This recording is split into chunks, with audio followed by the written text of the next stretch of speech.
সৈয়দনা ইউসুফকে ভাইয়েরা কুয়ার মধ্যে ফেলেছে। বণিক দল সৈয়দনা ইউসুফকে কুয়া থেকে নিয়ে মিশরে বিক্রি করছে, যারা নিজের ছেলের মতো মানুষ করতে শুরু করেছে। কিন্তু সৈয়দনা ইউসুফ যখন যুবক হয়ে গিয়েছে, ওনার চেহারা এত সুন্দর ছিল, জুলাইখা নিজেই ইউসুফের প্রেমে পড়ে গিয়েছে। নাউজুবিল্লাহ পড়েন। জুলাইখা বলে, ইউসুফ আমি তোমারে ভালোবাসি। ইউসুফ কয়, আমি আল্লাহরে ভালোবাসি। জুলাইখা বলে, ইউসুফ আমি তোমার সাথে প্রেম করতে চাই। ইউসুফ বলে, আমি কার সাথে প্রেম করতে চাই? প্রেমের কথা কি বললেই হয়? বেটা বলে হইতে হবে না? প্রেম তো চরের জমি নয়, জবরদখল করে হয়। প্রেমের দখল নিতে হলে প্রেমেই নিতে হয়, ঠিক কি না? জুলাইখা বলে, আমি তোমারে ভালোবাসি, আমি তোমার প্রেমে হাবুডুবু খাই। ইউসুফ বলে, আমি কারে ভালোবাসি? কোনোভাবেই ইউসুফরে রাজি করাতে পারে না। জুলাইখার একটা দাসী ছিল, দাসীর নাম কালিমামা। জুলাইখা কালিমামারে বলে, ও কালিমামা, কোনোভাবেই ইউসুফরে বুঝাতে পারলাম না। একটা কাজ করবা, আজ রাত 12টার দিকে আমার গোপন কক্ষে নিয়ে আসবা। ওই গোপন কক্ষে যেতে বড় বড় 60টা দরজা পার হইতে হয়। কয়টা? 60টা দরজায় বড় বড় 60টা তালা লাগাবা। তারপরে ইউসুফরে আমার কাছে নিয়ে আসবা। ওই প্রাসাদটা আমি নিজে দেখে এসেছি। যে প্রাসাদের মধ্যে সৈয়দনা ইউসুফ আলাইহিস সালাম আর জুলাইখার এই ঘটনাটা ঘটেছে। মিশরে একটা থানা আছে, ওই থানার নাম বদরেশিন। ওই বদরেশিন দুইবার উঠেছি। ওইটার উপর একটা মসজিদ আছে, একটা গির্জা আছে, একটা সিনাগোগ আছে। 3 ধর্মের লোকদের কাছে ওইটা পবিত্র জায়গা, সবাই যায়। আমরা মুসলমানরাও যাই, ইহুদিরাও যায়। ইহুদিরা সিনাগোগে যে ইবাদত করে, খ্রিস্টানরা চার্চের ভেতরে, গির্জার ভেতরে যে ইবাদত করে। আমরা মসজিদের ভেতরে যে জিকির করি, গার লা ইলাহা লা ইলাহা ইল্লাল্লাহ মুহাম্মাদুর রাসূলুল্লাহ সাল্লাল্লাহু আলাইহি ওয়াসাল্লাম। এজন্য রব্বুল আলামিনের এমন ক্ষমতা, ছোট্ট বাচ্চার মুখেও জবান দিয়ে দিতে পারে কে? সৈয়দনা ইউসুফ আলাইহিস সালাম যখন যুবক হয়ে গেলেন, ওনার প্রেমে মাতোয়ারা। জুলাইখা মাতোয়ারা হয়ে যখন কোনোভাবেই ইউসুফকে আর কাবু করতে পারে না, তখন সৈয়দনা ইউসুফকে কাবু করার জন্য কালিমামাকে নির্দেশ দিয়েছে, নিজের দাসীকে নির্দেশ দিয়েছে, কালিমামা আজ রাত 12টায় আমার স্পেশাল প্রাসাদে 60টা দরজার মধ্যে বড় বড় তালা লাগিয়ে তুমি ইউসুফকে নিয়ে আসো। সৈয়দনা ইউসুফের কাছে কালিমামা যেয়ে বলে, ও কালিমামা, ও কালিমামা। ইউসুফের কাছে যেয়ে বলে, ইউসুফ, জুলাইখা তোমারে ডেকে পাঠিয়েছে। ইউসুফ বলে, রাত বাজে 12টা। জোরে বলেন, কয়টা? এত রাতে কি বলার জন্য ডেকেছে? যাও, আগামীকাল সকালে আমি যে কথা শুনবো। কালিমামা বলে, না না, আগামীকাল সকালে গেলে হবে না, জুলাইখা এখন যেতে বলেছে। কখন? ইউসুফ চোখের পানি ছেড়ে দিয়ে আল্লাহর ডেকে বলে, আল্লাহ, ও মাবুদ, জীবনে কোনো অপরাধ করি নাই। আমার বয়স হওয়ার পর থেকে আজ পর্যন্ত কোনো অন্যায় করি নাই। না জানি আজকে আমি আমার ঈমান হারা হয়ে যাই, না জানি আজকে আমি আমার চরিত্রটা হারাই রে মাবুদ। ও আল্লাহ, তোমার উপর তাওয়াক্কুল করে আমি গেলাম। কালিমামা সৈয়দনা ইউসুফ আলাইহিস সালামকে নিতে লাগলো, আর দরজার মধ্যে বড় বড় এক একটা তালা ঝুলাতে লাগলো। 60টা তালা ঝুলানোর পরে সৈয়দনা ইউসুফকে স্পেশাল ঘরের মধ্যে ঢুকিয়ে কালিমামা আরেক দরজা দিয়ে বের হয়ে যায়। এখন ওই স্পেশাল গোপন কক্ষের মধ্যে শুধু 2 জন মানুষ, একজন নারী আরেকজন পুরুষ। চিল্লায় বলেন, একজন আরেকজন পুরুষ। জুলাইখা আর ইউসুফ। জুলাইখা বলে, ও ইউসুফ, বাঁচার কোনো মাধ্যম নাই, যে কোনো ভাবেই হোক আজকে আমি আমার মনোরঞ্জন করেই ছাড়বো, যেমন করেই হোক তোমার প্রেম আমি হাসিল করে ছাড়বো। আমি তোমারে ভালোবাসি। সৈয়দনা ইউসুফ বলে, আমি আল্লাহরে ভালোবাসি। কারে ভালোবাসি? সুবহানাল্লাহ বলবেন না?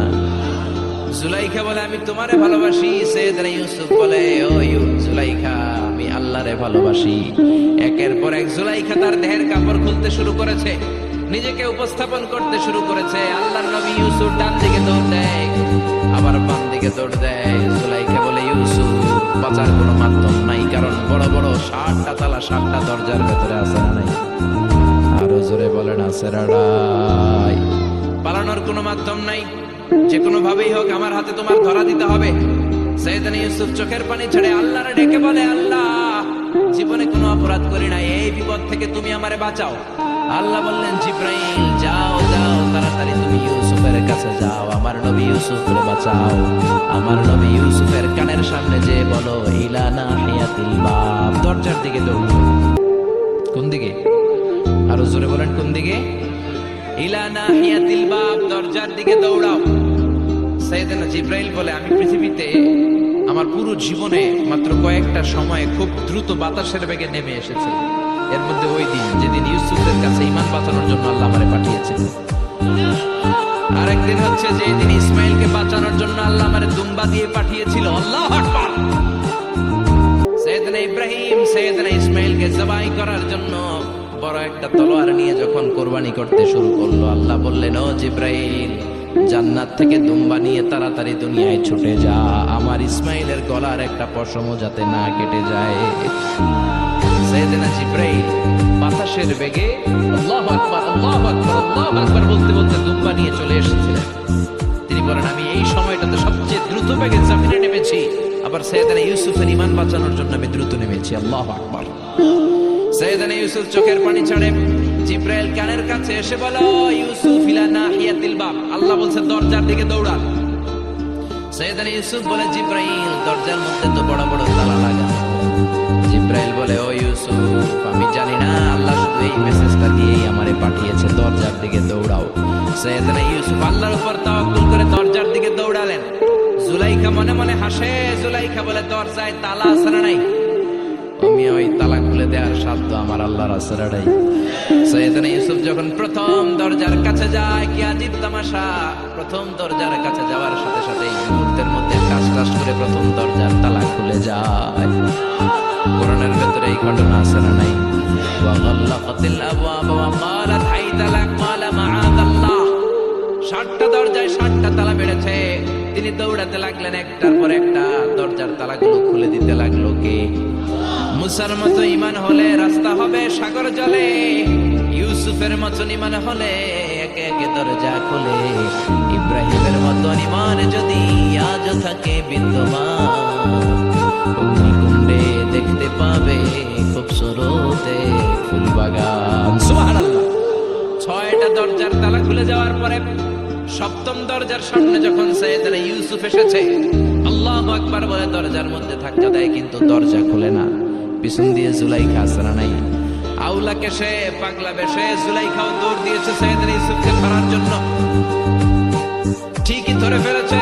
সাইয়েদনা ইউসুফের জামায় ধরে টান দেয়াতে সাইয়েদনা ইউসুফ আলাইহিস সালামের জামার পেছন দিয়ে ছিঁড়ে গিয়েছে। ইন দা মিন টাইম দরজাটাও খুলে গিয়েছে। দরজা খুলে যাওয়ার পরে দুইজন তাকিয়ে দেখে আজিজে মেসের দাঁড়ালো, জুলাইখার স্বামী দাঁড়ানো। জুলাইখার স্বামী এই দৃশ্য দেখে তো অবাক, কিরে রাত বাজে 2টা, ইউসুফ হাঁপাচ্ছে ঘামাচ্ছে আর জুলাইখার দেহের কাপড় চোপড়ের অবস্থা ভালো না। কি ঘটনা ঘটেছে আমার বলো। ফালিয়াতাকাল্লাম আহাদুকুমা শাইআন, দুজনের একজন আমাকে কিছু তো বলো। কেউ কিছু বলে না। জুলাইখা সামনে এসে বলে আজিজে মেসর দুধ কলা দিয়ে আমরা এতদিন সাপ বসেছি, আজকে গভীর ঘটনার সময় জন্ম হয় নাই, ঘটনার সময় বয়স ছিল 2 মাস, কিন্তু সাক্ষী দেয়। ওই সাক্ষীর উপর ভিত্তি করে রায় হয়, ওই সাক্ষীর উপর ভিত্তি করে বিচার হয়, ওই সাক্ষীর উপর ভিত্তি করে জেল হয়, ফাঁসি হয়। আছে না নাই? ছেড়ে নাই।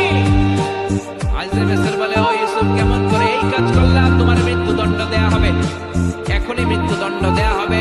জল্লাদের কাছে তোমার যাওয়ার দরকার নাই, জল্লাদ তোমার সামনে এসে এখনই তোমার ঘাড় কেটে ফেলবে, মাথাটা দেহ থেকে আলাদা করে দিবে। তোমার কোনো সাক্ষী থাকলে বলো।